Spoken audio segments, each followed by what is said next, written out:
The scent of barbecue smoke hung heavy in the air. Children's laughter echoed through the park. Red, white, and blue bunting adorned every lamppost.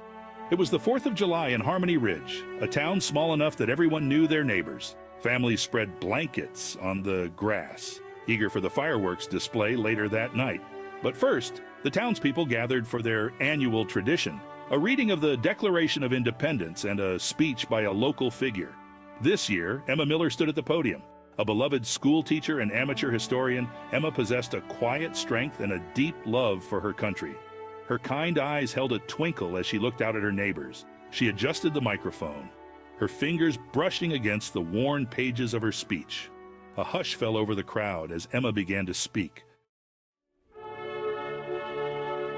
"Friends, neighbors," Emma began, her voice clear and strong, "we gather today to celebrate our nation's birth, a hard-won victory for liberty and self-determination." She paused, letting her words sink in. "It's easy to get caught up in the festivities," she continued, "but I ask you to remember what this day truly signifies. It's a day to reflect on the ideals that birthed this nation. It's a day to honor the sacrifices of those who came before us. And it's a day to rededicate ourselves to the ongoing pursuit of a more perfect union." Emma's gaze swept over the crowd, connecting with each individual. "We are the inheritors of a grand experiment," she reminded them. "An experiment in self-governance, in liberty, and in justice for all." Emma spoke of the Founding Fathers, their vision for a nation built on freedom and equality. She reminded her audience of the words etched into the very soul of America. "We hold these truths to be self-evident, that all men are created equal, that they are endowed by their Creator with certain unalienable rights, that among these are life, liberty, and the pursuit of happiness." These weren't just lofty words, Emma emphasized. They were a radical declaration, a promise that each individual, regardless of birth or background, deserved a chance to thrive.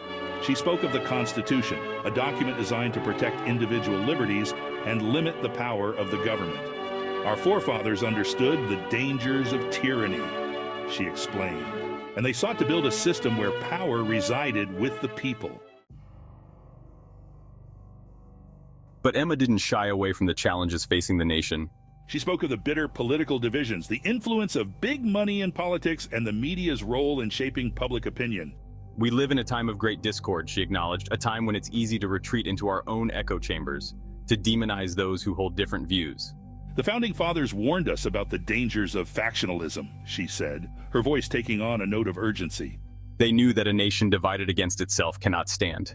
She spoke of the corrosive influence of money in politics, how lobbyists and special interests often drowned out the voices of ordinary citizens. "We must demand transparency and accountability from our elected officials," she urged.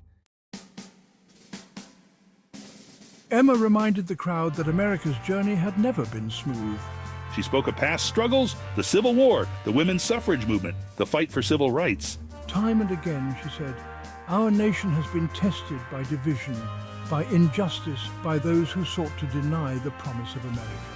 But through it all, she continued, we have emerged stronger, our union more perfect. We have learned that progress requires vigilance, that the price of liberty is eternal vigilance.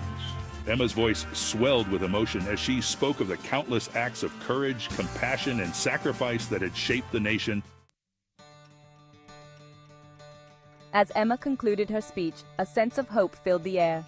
She had reminded her community of the precious inheritance they shared, the responsibility they held to safeguard it for future generations.